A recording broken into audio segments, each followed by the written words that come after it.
তো শুভ সকাল আমার প্রিয় বন্ধুরা। আজ কিন্তু তোমার সোমবার, এখন বাজে সকাল 9টা। এখন থেকেই ব্লগটা স্টার্ট করছি। আজকে একটু লেট হয়ে গেছে জানো তো ঘুম থেকে উঠতে, কারণ সকালের দিকটা এত মেঘ পড়েছিল। তো আমি ভেবেছিলাম তোমার হয়তো 6:30 7টা বাজে, এদিকে ঘড়িতে দেখি 8:30 বাজে। তো বুঝতেই পারিনি, পুরো ঘর অন্ধকার ছিল। তো বুঝতে না পারার জন্যেই আজকে একটু লেট হয়ে গেছে।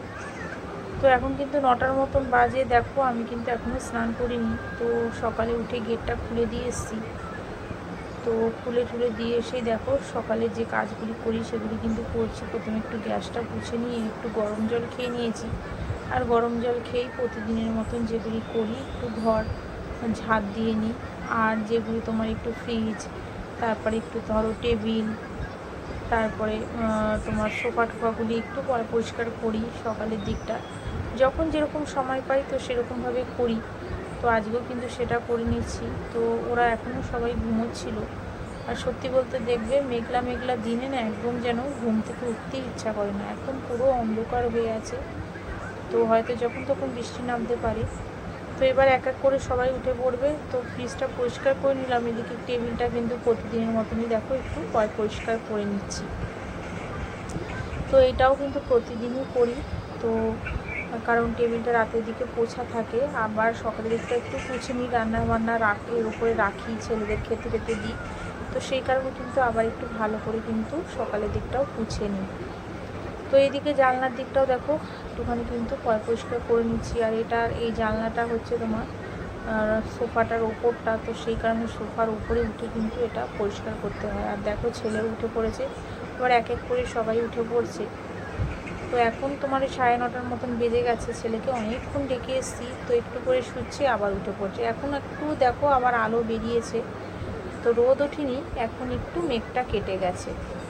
তো সকালের দিকটা দেখো মোটামুটি কাজ কমপ্লিট করে নিলাম। আর এখন কিন্তু একটু জানলা দরজাগুলি পরিষ্কার করে নেব। আর ঘরের কাজগুলি তোমার স্নান টান করে তারপরে একটু চা টা খেয়ে করবো। তো ওদিকে দেখো এখন কিন্তু অনেকটাই বেলা হয়ে গেছে, স্নান টান তো অনেকক্ষণ হয়ে গেছে। আর ছেলেও কিন্তু স্কুলে বেরিয়ে গেছে, এখন তোমার ওই 12টার মতন বাজে। আর কালকে একটু নিয়ে এসেছিলাম লতি, তো লতিটা কিন্তু রাতের দিকেই ছুলে রেখেছিলাম। তো কদিন ধরে খেতে ইচ্ছা করছিল চিংড়ি দিয়ে লতি। তো চিংড়ি দেখো অনেকটা পরিমাণেই আনা হয়েছিল, চিংড়িগুলি বেশ বড় বড়। আর লতি দিয়ে আজকে করব। তো লতিটা দেখো ভালো করে কিন্তু একটু তোমার ধুয়ে নিচ্ছি, ধুয়ে ঠুয়ে তারপরে তোমার একটু সিদ্ধ বসাবো। তো লতিটা দেখো অনেকটা পরিমাণেই আছে, ভাবছি একটু মাকেও দেবো, কারণ আমার মাও একটু লতি খেতে ভালোবাসে, তো মাকে একটু দেবো। তো একটু বেশি পরিমাণে লতিটা নিয়ে এসেছিলাম, একটু নুন দিয়ে এখন কিন্তু সিদ্ধ বসিয়ে দেবো। খুব বেশি সিদ্ধ করব না, অল্প হালকা একটু সিদ্ধ করে নেব। আর এদিকে দেখো সিদ্ধ হয়ে গেছে। তো এখন তোমার লতিটা রান্না করব আগে। আর ঘরের কাজগুলি কিন্তু আজকে সকাল সকালই করে নিয়েছিলাম। ছেলে স্কুলে যাওয়ার পরেই তোমার ঘরের কাজগুলি কমপ্লিট করে নিয়েছি, তোমাদের সঙ্গে শেয়ার করিনি কারণ ব্লগটা অনেক বড় হয়ে যাবে। তো সেই কারণে আজকে আর দেখাতে পারিনি ঘরের কাজগুলি। আর এদিকে দেখো চিংড়ি মাছগুলি কিন্তু ভাজা বসিয়ে দিলাম, একটু হালকা করেই ভেজে নেব, কারণ খুব বেশি কড়া করে ভাজলে কিন্তু খেতে আজকে জানো তো লতিতে দেব একটু পেঁয়াজ। তো আমি লতিতে একদমই করি না, বন্ধুরা দেখবে লতি দিয়ে করে, তো আমারও আজকে ইচ্ছা করলো যে একটু করে দেখি না কেমন লাগে খেতে। তো একটু কালো জিরে ফোড়ন দিয়েছিলাম, আর এখন দেখো একটু দিয়ে দিলাম একটা গোটা পেঁয়াজ, আর দিয়ে দেবো 3-4টে কাঁচা লঙ্কা। আর একটু সামান্য তোমার দেবো হচ্ছে তোমার শুকনো লঙ্কার গুঁড়ো, তো সেই কারণে 4-5টা কাঁচা লঙ্কা দিয়েছি। তো এখন দিয়ে দেবো একটু নুন কিন্তু তোমার সেদ্ধ করার সময় দিয়েছিলাম, তাই অল্প দেবো। আর একটু দিয়ে দিলাম হচ্ছে তোমার হলুদ গুঁড়ো আর একটু শুকনো লঙ্কার গুঁড়ো। তো একটু নাড়িয়ে চাড়িয়ে তারপরে দিয়ে দেবো তোমার চিংড়ি মাছগুলি। লতি করতে কিন্তু খুব বেশি ঝামেলা লাগে না, আর খেতেও কিন্তু বেশ লাগে। দেখো মোটামুটি রেডি হয়ে গেছে, এখন একটু মিষ্টি দিয়েই কিন্তু নামিয়ে দেবো। আর দেখো পুরো একদম শলা শলা হয়েছে লতিটা, আর খেতেও কিন্তু।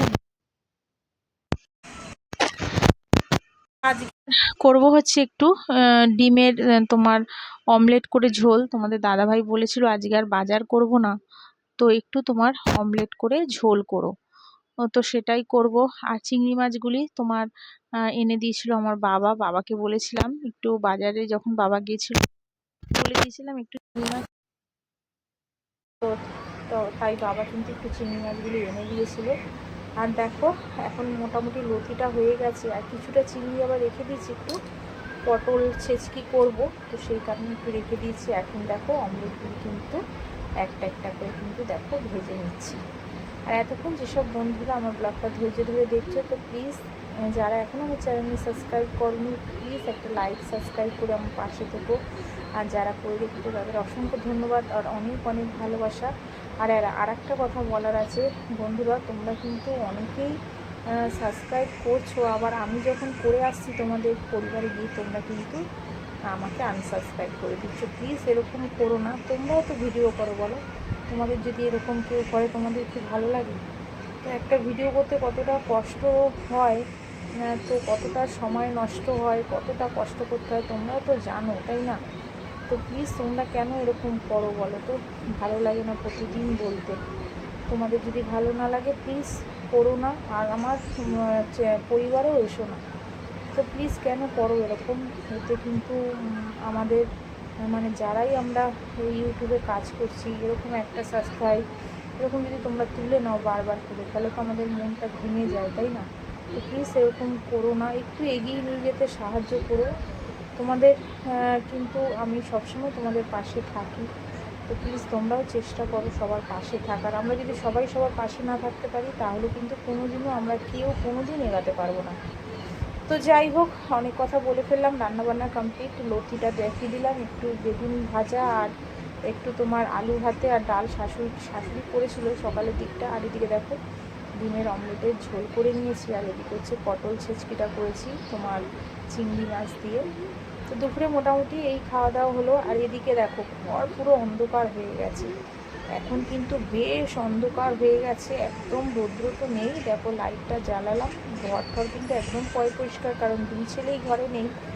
ছোটো ছেলে তো স্কুলে গেছে আর বড়ো ছেলে গেছে ক্লাসে, তো একটা কোর্স করছে, তো সেখানে গেছে।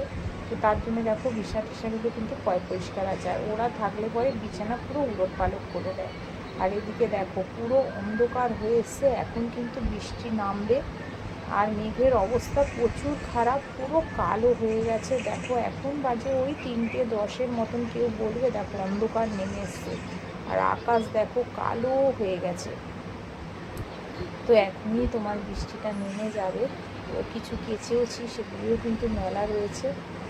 তো তোমাদের দাদাভাই এসে গেছে, তোমাদের দাদাভাইকে চলে গেছিলাম আবার খেতে দিতে। দেখো খেতে টেতে দিয়ে এসে দেখি দেখো ঝমঝমিয়ে নেমে গেছে বৃষ্টি। দেখো কত জোরে নেমেছে, পুরো অন্ধকার হয়ে গেছিলো, তোমাদের তো দেখালাম। আর এখন কিন্তু বেশ জোরে নেমেছে বৃষ্টি। তো চলো বন্ধুরা, আজকে কিন্তু একটুখানি, আবার আসছি আগামীকাল আরেকটি নতুন ব্লগের সাথে। তাহলে আজকের মতন সবাইকে টাটা।